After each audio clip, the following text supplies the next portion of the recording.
चौथ सुहागिनों का बहुत बड़ा व्रत है। तो चलिए आज हम साधारण विधि से पूजा देख लेते हैं। लेकिन उससे पहले कहना चाहूंगी कि आप लोग अच्छी तरह से खूब अच्छी तरह से तैयार हो जाइएगा। जो भी कपड़े हैं अच्छी तरह से पहन लीजिएगा। आज हाथों में भरी भरी चूड़ियां पहनिएगा, क्योंकि काम की व्यस्तता के कारण कोई अच्छी तरह से प्रतिदिन तैयार नहीं हो पाता है। तो अच्छी तरह से हाथों में भर के चूड़ियां पहन लीजिएगा। इत्र जरूर लगाइएगा दोस्तों, क्योंकि आज हम तैयार होने के बाद वो तो भूल ही जाते हैं, लेकिन इत्र जरूर लगाइएगा। तो चलिए मैं आसान और सरल विधि से आज करवा चौथ की पूजा आपको बता देती हूँ कि कैसे और क्या करना है। तो एक कलश रख लीजिएगा, कलश में सिक्का, सुपारी, हल्दी जरूर डाल दीजिएगा। नीचे थोड़ा चावल रख लीजिएगा, कलश पे स्वास्तिक बना लीजिएगा और आम के पल्लव डालकर इस तरह से कलश तैयार कर लीजिएगा। बगल में करवा माता की फोटो रख लेंगे। फोटो रखने के बाद दोस्तों अब करवे में क्या भरेंगे इसके बारे में तो मैं बता ही चुकी हूँ, लेकिन चलिए फिर बता देती हूँ। कलश के ऊपर चावल भरकर एक दीपक रख देंगे। चावल एक कटोरी में भरिए, एक मिट्टी के प्लेट में भरिए, उस पर दीपक जला दीजिए। उसके बाद दोस्तों अब हम गौरी गणेश की स्थापना करेंगे, क्योंकि चाहे आप जितनी भी साधारण पूजा करें ना, गौरी गणेश की पूजा के बिना आपकी पूजा पूर्ण ही नहीं होती है। तो ये आपको ध्यान रखना है कि गौरी गणेश की पूजा आपको जरूर करना है। तो जो सुपारी होता है उस पर मौली लपेटिए और गणेश जी का निर्माण कर लीजिए। ये काम मैंने बताया था, आप एक दिन पहले भी कर सकते हैं। और उसके बाद पाउडर वाली हल्दी होती है, उसमें जल मिला लीजिए, उनको गूंथ करके गौरी माता बना लिया जाता है। तो ये देखिए हमारी गौरी गणेश तैयार हो चुके हैं। अब उसके बाद हम भरेंगे करवा। तो करवे में कुछ स्थानों पे जो है वो पोहा भरा जाता है, खील भरा जाता है और हमारे यहाँ सूखे फल भरे जाते हैं। तो एक करवे में हम भरेंगे जल, जो कि गंगा जल मिश्रित जल है।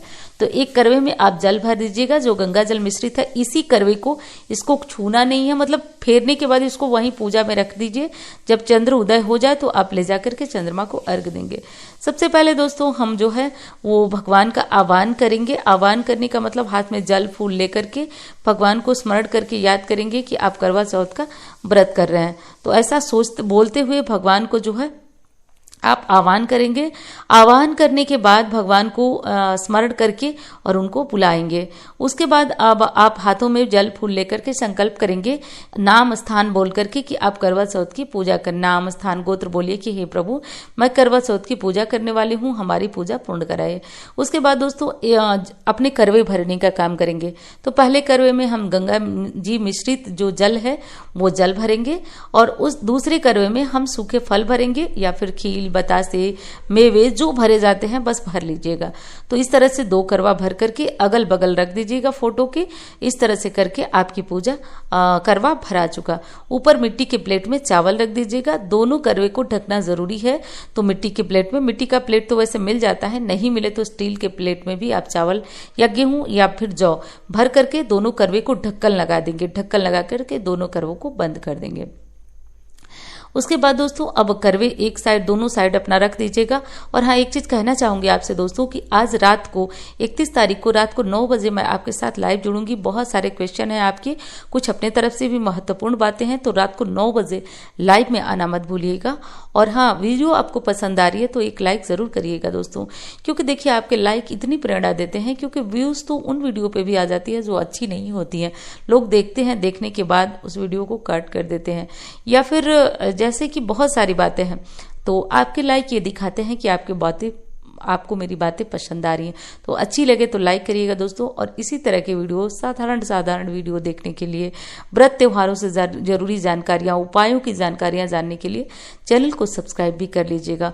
वैसे भी किसी भी जरूरत में है आप तो इस चैनल पे हर एक उपाय की जानकारी पड़ी हुई है, आप सर्च करके एक बार जरूर देख लें। अब दोस्तों चलिए हम लोग जान लेते हैं कि अब पूजन कैसे करेंगे। तो हमने संकल्प ले लिया, भगवान का आह्वान कर लिया और ये सब हो चुका है। अब हम करेंगे भगवान का पूजन। पूजन में सबसे पहले हल्दी, अक्षत, रोली, कुमकुम से गौरी गणेश, कलश को, करवा माता को, भोलेनाथ को, मतलब पूरे शिव परिवार को तिलक कर लेंगे। तिलक कर लीजिए। करवा माता को एक नई चुन्नी, जो कि मैं उड़ा चुकी हूँ पहले से, तो एक नई चुनरी है तो करवा माता की फोटो पे वो लगा लीजिए। और इस तरह से करके दोस्तों तिलक कर लीजिए। और दीपक तो जल ही रहा है, धूप बत्ती वगैरह दिखा लीजिए। ये साधारण विधि से, यदि बहुत अच्छी तरह से विस्तृत करना चाहें तो सबको एक एक पान के पत्ते पे लौंग, इलायची रख करके और सभी देवी देवताओं को समर्पित करिए, विधिवत करना चाहते हैं परंतु मैं यहाँ आसान विधि से बता रहा हूँ जो कि व्रत में थकावट ना हो और आसानी से सब कोई ये पूजा कर पाए किसी भी तरह की दिक्कत के बिना। अब उसके बाद हम लोग करेंगे दोस्तों, जैसे कि अब करवा हमारा भरा चुका, दीपक जल चुका, ये सारे काम आपके हो चुके। करवे में भरा हुआ सामान जल तो चंद्रमा को अर्घ्य देने में काम आएगा और जो सामान है वो करवे में भरा हुआ वो सास को दिया जाता है। तो आपके यहाँ यदि कोई नई परंपरा है तो देख लीजिएगा, सास को ही ये करवा दिया जाता है जिसमें आपने सूखे फल मिठाई या जो भी भरा है आपने, तो ये देख लीजिएगा। अपनी परंपरा जो अपने घर परिवार की होगी उसको जरूर निर्वाह कर लीजिएगा। अब चलिए दोस्तों देख लेते हैं कि हम जो करवा माता को भर चुके हैं वो करवा माता को करवा कैसे फेरते हैं, क्योंकि हर कोई अकेले पूजन करता है। सिंदूर भी जरूर लगा दीजिएगा। कुंवारी लड़कियां पूजा कर रही हैं तो सिंदूर आप लोग मत लगाइएगा। तो करवा कैसे फेरा जाता है, क्योंकि ये बहुत कंफ्यूजन वाला विषय है कि करवा बदले कैसे, हम अकेले पूजन करते हैं। तो देखिए करवा बदलने की रीति है कि दाएं का करवा बाएं, बाएं का करवा दाएं होता है। तो ये हम खुद से जो है कर लेते हैं। 7 बार ये प्रक्रिया की जाती है। तो अभी मैं आपको करके दिखाने वाली हूँ। दूसरी प्रक्रिया है कि हम फोटो से 7 बार स्पर्श करा करके, जो फोटो होता है उस पर करवा या पार्वती माता बनी हुई होती है। और हाँ दोस्तों, इस पूजा में सुहाग सामग्री चढ़ती है जिसमें एक साड़ी होती है। साड़ी नहीं मिल रही है तो ब्लाउज के पीस या जो भी रखिए, क्योंकि इसके बाद ये सास को दिया जाता है। तो जैसे व्यवस्था है तो देखिए अच्छे से अच्छी चीज देनी चाहिए। तो एक साड़ी तो जरूर रख लेना चाहिए, और नहीं हो पा रहा है एकदम से व्यवस्था नहीं है तो एक पीस एक कपड़े के रूप में रख लीजिए। श्रृंगार सामग्री रख लीजिए। पूजा के बाद ये सास को दे दीजिएगा, सास यदि सुहागिन है तो, क्योंकि ये दान तो सुहागिन को ही दिया जाता है, और नहीं सुहागिन है तो आप अपनी सास के समान किसी भी बड़े को दे सकते हैं। करवी के ऊपर मीठा रखा जाता है, तो आपके यहाँ जो भी मीठा रखा जाता हो, बतासा या जो भी, तो वो रख लीजिएगा। हमारे यहाँ जो बाजार से आई हुई मिठाइयाँ होती हैं वही रखा जाता है। तो दोनों करवे पे मीठा रख देंगे। एक करवे का मीठा और जल चंद्रमा को चढ़ेगा, एक करवे का जो सामान है वो सास को दिया जाता है। और इसके बाद धूप दीप, जानते ही हैं पूजा का ये सब प्रोसेस है, तो ये सब आपको अवश्य कर लेना है। धूप दिखा दीजिए, दीपक दिखा दीजिए, सब कुछ कर लीजिएगा।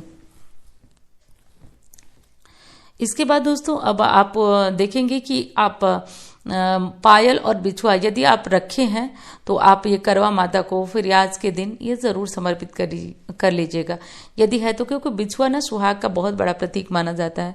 तो बिछुआ आप चढ़ा दीजिए। दान करना हो तो दान भी कर सकते हैं, क्योंकि बिछुआ का, सिंदूर का, ये सब दान बहुत महत्वपूर्ण माना जाता है। फूल है तो आप फूल चढ़ा दीजिए। फूल जो है कि जानते ही हैं कि पुष्प वगैरह के बिना तो हमारी पूजा अधूरी रहती है। मिल जाए तो चढ़ा दीजिए, क्योंकि साल में एक बार ये पूजा होती है, तो थोड़ा सा विधि विधान से कर लें तो ज्यादा अच्छा होता है।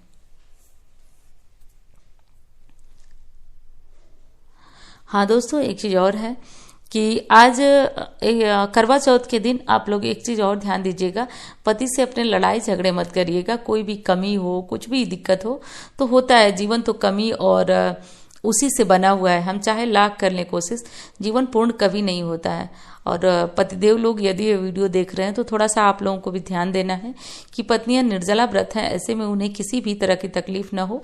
जो भी अपनी शक्ति सामर्थ्य के अनुसार आप उनकी जरूरतें पूरा करें। मैं यही हर किसी से कहना चाहती हूँ, क्योंकि शादी के बाद अगर वो किसी से कह सकते हैं, सबसे हितैषी हैं, तो वो आप ही हैं। तो ध्यान देना मत भूलिएगा। और हाँ, जो चालन हम चंद्रदेव की पूजा में प्रयोग करने वाले हैं उस पर भी स्वास्तिक आप लोग अवश्य बना लीजिएगा। स्वास्तिक बना के और उसको पूजा में रखा जाता है कि वो भी थोड़ा विशेष हो जाए। तो स्वास्तिक बनाकर उसको पूजा में रख लीजिए। बाद में चंद्रमा को अर्घ्य देना होगा, तो इसी चालन को लेकर हम चंद्रमा को अर्घ्य देने जाएंगे। ठीक है, अब हम करेंगे दोस्तों भगवान की पूजा जो है वो हम कर चुके हैं। हमने संकल्प लिया, हमने भगवान को पूजन किया। अब हम करवा फेर करके, जैसे मैंने बताया आपको दिखाया कि दाएं का करवा बाएं, ये प्रक्रिया 7 बार आपको करना है, 1-2 बार नहीं, 7 बार करना है। 7 बार दाएं से बाएं, बाएं से दाएं, ऐसे करवे को बदला जाता है।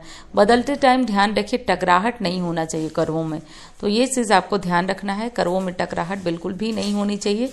और फोटो के पास ही करके 7 बार सावधानी के साथ इसको बदल दिया जाता है। तो दाएं का करवा अब बाएं आ गया, इस चीज का ध्यान रखिए। अब जो करवे में जल भरे हैं उसको चंद्रमा को अर्घ देने के लिए, जो ये पूजा तो शाम को होगी और चंद्रमा जब उदय होंगे तो चंद्रमा की पूजा होगी, तो यहाँ से उठा ले जाएगा। दूसरा करवा फेरने का नियम ये है, जैसे फोटो से मैं करके दिखा रही हूँ, तो आप चंद्रमा को अर्घ देने के लिए यही करवा उठा के ले जाएंगे जिसमें आप जल भरे हुए हैं। तो इस तरह से करते रहिए। और एक नारियल दोस्तों जरूर समर्पित कर दीजिएगा। पूजा पूर्ण हो जाए, सब कुछ हो जाए तो एक नारियल समर्पित किया जाता है, क्योंकि नारियल को श्रीफल पूर्ण फल माना जाता है कि इसको समर्पित अवश्य किया जाता है। तो इसको करवा माता को पूजा में समर्पित किया जाता है। बाद में इसे तोड़ करके आप खुद परिवार सहित प्रसाद इसका ग्रहण कर सकते हैं। तो इस तरह से कर लिया जाता है। दोस्तों एक चीज का और ध्यान दीजिएगा, जो नारियल आप समर्पित करेंगे उसमें मौली वगैरह लपेट दिया जाता है। सुहाग सामग्री में आप 16 श्रृंगार चढ़ा सकते हैं। मैं सिर्फ सिंदूर, बिंदी और साड़ी रखी हूँ, और आप इस तरह से रख करके और अपनी सास को आराम से दे सकते हैं, क्योंकि कहा जाता है ना कि सुख सौभाग्य की चीजें जितनी दान करिए उतनी ही वृद्धि होती है। तो इसलिए इस त्योहार में, इस व्रत में दान करने का विशेष महत्व है। तो इस तरह से करके दोस्तों हमारा दान, हमारी पूजा पूर्ण हुई। अब हम करेंगे आरती। आरती किस देवी देवता की करेंगे? तो गणेश जी की आरती करिएगा, भोलेनाथ की आरती करिएगा। अब चलिए देख लेते हैं चंद्र पूजन कैसे होगा। तो थाली में थोड़ा मीठा रख लीजिए, हल्दी, कुमकुम, अक्षत, धूप बत्ती, एक गिलास जल ले लीजिए, क्योंकि आप जो है इसी जल से व्रत खोलेंगे। चलनी ले लीजिए, एक दीपक अलग से लीजिएगा, कलश का दीपक मत उठाइएगा, एक अलग से दीपक बना लीजिएगा, क्योंकि कलश का दीपक आपको बिल्कुल भी नहीं उठाना है। ये चीज आपका ध्यान रहे। इसके बाद दोस्तों चंद्रमा की पूजा करने के बाद, चंद्रमा की पूजा में वैसे तो कोई नियम नहीं है, लेकिन फिर भी आपको ये ध्यान रखना है कि चंद्रमा की पूजा करने के बाद ही पति की पूजा करना है। तो पहले जो है वो करवा उठा लीजिए। करवा उठाने के बाद आप भरे हुए करवे से चंद्रमा को जल देंगे, और जल देने के बाद जो है अपने पतिदेव का पूजन करेंगे। तो जल दीजिए चंद्रमा को, फिर फूल, अक्षत सब कुछ चढ़ा दीजिए। बस दिखा दिखा के चंद्रमा की तरफ फेंकते जाइए, क्योंकि प्रत्यक्ष रूप में पूजन होगा नहीं। उसके बाद चंद्रमा को जो है वो देखा जाता है चलनी में दीपक रख के। तो चलनी में दीपक रखिए, चंद्रमा को देखिए, उसके बाद पतिदेव को देखिए। पतिदेव को देखिए मतलब चंद्रमा की पूजा पूर्ण होने के बाद हम पति की पूजा करेंगे, ये ध्यान रखिए। तो चंद्रमा की पूजा में जो भोग करवे के ऊपर रखे हैं वो भोग भी हम चंद्रमा को चढ़ाएंगे, और उसके बाद चंद्रमा की पूजा करने के बाद चंद्रमा की आरती करेंगे। आरती करने के बाद चंद्रमा के पैर छूने के बाद उसी चालन से जिससे आपने चंद्रमा को देखा था उसी से पतिदेव को देखेंगे। और ये प्रक्रिया पूरी होने के बाद देखिए चंद्रमा को अर्घ देने का नियम यही है कि आप जो टोटी होता है उसी टोटी के माध्यम से चंद्रमा को अर्घ देंगे। नीचे कोई बर्तन जरूर रख लीजिएगा, क्योंकि जल वगैरह पैर में लगना नहीं चाहिए। तो इस तरह से करके दोस्तों चंद्रमा को अर्घ दे करके और तब जा करके हम पहले अर्घ देंगे, उसके बाद तब चालन में उन्हें देखेंगे। ठीक है, इस तरह से करके हमारी पूजा पाठ जो है वो पूर्ण होता है। तो जब चंद्रमा की पूजा हो जाए तब अपने पति को देखिएगा, और थोड़ा सा रोली में पानी मिला करके और उसी से तिलक करिएगा। पतिदेव को तिलक करने के बाद तिलक पे चावल, अक्षत जो होते हैं उसको चिपकाना मत भूलिएगा। उसके बाद पति की आरती की जाती है, पैर छूकर उनका आशीर्वाद लिया जाता है। उसके बाद आशीर्वाद वगैरह आप ले चुके हैं, तो आशीर्वाद लेने के बाद आप पतिदेव की पूजा कर लिए, आशीर्वाद ले लिए। उसके बाद आप उनके हाथों से अपना व्रत आराम से एक गिलास जल से या फिर मीठा खा करके, आप अलग से जो मीठा मैं लेके गई हूँ उस मीठा से आप अपना व्रत तोड़ सकते हैं। इस प्रसाद से पति को भी प्रसाद दें, परिवार वालों को प्रसाद दें। इस तरह से करके आपका व्रत पूर्ण हुआ। तो उम्मीद करती हूँ दोस्तों कि आपको वीडियो बहुत पसंद आई होगी। बताइएगा ज़रूर, वीडियो अच्छी लगे, काम की लगे तो बताइएगा ज़रूर, और एक लाइक ज़रूर करिएगा। और इस तरह से करके मैं फिर दिखा रही हूँ कि देखिए चंद्रमा को देख लीजिएगा, और देखने के बाद अपने पति के दर्शन ज़रूर करिएगा। दर्शन करने के बाद अब पहले चंद्रमा का पूजन होगा, उसके बाद ही पति का पूजन होगा। तो ये स्टेप भूलिएगा नहीं। पति के पैर छूना मत भूलिएगा। वैसे तो पैर छूने के नाम पे बहुत विवाद हो जाता है, लेकिन फिर भी मैं यही कहूँगी कि त्यौहार का दिन है, थोड़ा सा रिश्ते में कोई नरमी गर्मी भी हो तो एडजस्ट कर लेना चाहिए, और पति के पैर जो है वो छूना चाहिए। ये एडजस्टमेंट सिर्फ एक का नहीं है, दोनों का है, लेकिन आज का विषय इस बारे में नहीं है। और जो ये बच गया चावल और ये जो चंद्रमा के करवे पे रखे हुए थे हम, तो इसको हम छत पे ही डाल देंगे, पक्षी वगैरह खा लेंगे। दीपक को भी वहीं बगल में रख देंगे, ठंडा मत करिएगा दीपक को।